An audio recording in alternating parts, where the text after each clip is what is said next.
Welcome to this edition of Valor Media. This is episode number 81 for August 23rd, 2021, with your host, Lori Riston. Hi, welcome to today's podcast. I'm your host, Lori, and today's episode is entitled Our Power Source. If you listened to the last episode I hosted called What's Behind Your Mask, you already know that what I shared that day was part of teachings that I learned through Celebrate Recovery. I told you then that a little over 20 years ago, I was going through a really difficult time in my life, and I had come out on the other side of that a changed person. And even though my situation was very traumatic, I was able to get through it because I stepped out of denial and recognized that I couldn't fix things on my own. I also shared a lot more about denial and how it keeps us stuck in our pain. I hope you found that info beneficial. But this week, what I want to talk to you about is that once we get past our denial and realize there are problems that need addressed, that's when we must find the power needed to reach the thriving life that God desires for us. Now, what I'm about to say next is pretty blunt, and I could sugarcoat it or walk on eggshells, but I'm not going to do that. I'm just going to say it. Now, it's a little harsh, but here it is. There is a God, and you ain't it. I told you that I was going to be blunt. And because we aren't God, we're powerless to change ourselves or our situations on our own. This truth means only one thing. We need help. Now that's an understatement. And as soon as we realize we need help, we start to change. It's that simple. Imagine that you are wearing a giant backpack, and that pain and hurt are heavy bricks. Each time someone says something hurtful to you or you act out of anger, a brick goes in your backpack. Over time, it gets too heavy, burdensome, and difficult to carry. God wants you to empty your backpack. He wants you to get rid of all your bricks one by one. In fact, He wants you to hand over each brick to Him, releasing the heaviness of your hurt and pain and anger. But the truth is, you can't do that on your own. Yes, I know you may have tried, but because you are powerless, you just can't do it. That's why you need to admit that you need help and that you're powerless to empty that backpack on your own. So to help us understand the concept of powerless more fully, as I did last week, I'm going to share with you more Celebrate Recovery teachings that have helped me to let go of my own bricks. And I hope that by sharing it, it will help you get rid of yours too. The Celebrate Recovery acrostic I'm going to share with you today reveals what happens when we admit we're powerless.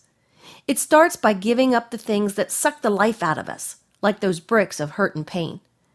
So with that being said, the P in powerless stands for pride. When we admit we're powerless, pride no longer entraps us. The Bible has a lot to say about pride. Actually, God hates it. That's because pride leads to pain. In Proverbs 29, verse 23, it says, "A man's pride brings him low, but a man of lowly spirit gains honor." Pride is putting oneself higher than God. Anytime we build ourselves up, our pride undermines our faith and alienates us from God and others.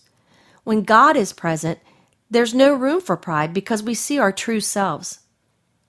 Next, when we admit we are powerless, we give up the only ifs. Have you ever had the only ifs? Only if I had said no. Only if I had stopped drinking. Only if I didn't get caught. Only if I never met her. Only if I'd had a different family. Only if, only if, only if. We foolishly think that only if our circumstances were different, or only if we didn't do this or that, we wouldn't be in the situations that we're in. But when we play the only if game, we mask the real problem, the fact that we can't do things on our own because we're too weak. Luke 12, verses 2-3 says, "There is nothing concealed that will not be disclosed, or hidden that will not be made known. What you have said in the dark will be heard in the daylight, and what you have whispered in the ear in the inner rooms will be proclaimed from the roofs." Now, I don't know about you, but maybe it's a good time for you to move on from only if to only God. The W in powerless stands for worry. Worrying is simply a form of not trusting God. Instead of worrying about things that we can't control, we need to focus on what God can control. Has there been a time in your life when you saw God do something amazing? Focus on that. If God has worked in the past, He can work again in the future. God doesn't change, but people do. What have you been worrying about this week? What are you worried about right now? Well, I don't know what your answers are, but I do know this. Don't worry. Trust God. But if trusting God is new to you, then don't worry about that either. Over time, you'll get a chance to know God and understand what He means when He says, "Therefore, do not worry about tomorrow, for tomorrow will worry about itself. Each day has enough trouble of its own." The next letter, E, stands for escape routes. When we admit we're powerless, we quit trying to escape. We try to escape and hide from our hurts and habits by getting involved in negative behaviors, unhealthy relationships, and other methods of self-harm. The truth is, trying to escape pain is draining. When we stop running, however, God reveals His power, His healing, and His forgiveness. Isn't that so comforting? Next, when we admit we're powerless, we give up regret. When regret is suppressed and allowed to foster within you, it acts like an emotional cancer. It not only eats at you, but it also destroys your relationships. Regret is ugly because it haunts you, shames you, and reminds you of your mistakes. Instead of beating yourself up for choices you made or wanting to punish someone else for a choice they forced upon you, consider what Paul says in Ephesians 4, verses 26 and 27. "In your anger, do not sin. Do not let the sun go down while you are still angry, and do not give the devil a foothold." Paul wanted us to know that there are consequences to sin, and that these consequences make the devil smile and give him an open door to influence your life. When you admit you're powerless, regret fades away. The next letter, L, in the acrostic stands for loneliness. When we try to face a feeling of power, we actually become isolated and alone. In fact, people who are controlling are some of the loneliest people on the planet. When we face reality and admit that we're powerless, we find out that we don't have to be alone. Loneliness is a choice. Do you want to know the cure for it? The cure for loneliness is caring for others. Be a blessing to someone else. You never know who you may be able to impact. When we say yes to blessing others, we say no to loneliness. The E in the acrostic stands for emptiness. When we finally admit that we're truly powerless, that empty feeling deep inside goes away. God works best in our emptiness. Think about it this way. God made everyone with a God-shaped hole which only He can fill. We try and fill it with everything but God, leaving us unsatisfied, alone, and searching for something more. We need to allow God into our lives so that He can fill the emptiness we have. Jesus said, "The thief does not come except to steal and to kill and to destroy. I have come that they may have life and that they may have it more abundantly." The bottom line is this. When you admit that you are powerless, tell God how you feel and ask Him to fill the hole in your heart. And believe me when I say this, He will do just that. That's what I did. When I was going through my divorce, I felt so empty, so depleted of strength, and I just didn't think I could go on. I wanted to die. I was in such despair. But once I realized that God was the one who had the power to fix the broken pieces of my life, that's when I started coming alive again. It was as if I was a whole new person. That emptiness was replaced with power, but not my power. The same power that raised Jesus from the dead now lives in me, and it can live inside of you too. When we admit we're powerless, we give up selfishness. Now, I know some people may want help dealing with their pain, but they are so focused on themselves they can't learn from their past. A powerless attitude considers the needs of others and learns from others. This other-centered attitude combats selfishness. Jesus said, "Whoever tries to keep his life will lose it, and whoever loses his life will preserve it." That's found in Luke 17, verse 33. Unfortunately, selfishness is at the heart of most pain and problems. And lastly, the S stands for seek help. Full healing cannot happen if we try to manage our pain on our own. That's why we need to seek help from God and others. Telling someone else will unlock the secret hurt that we've been carrying around alone and invite someone else into our pain and help heal us. If you keep quiet about your sin or struggle, the enemy has you right where he wants you, alone and terrified. That's why it's so important to seek help.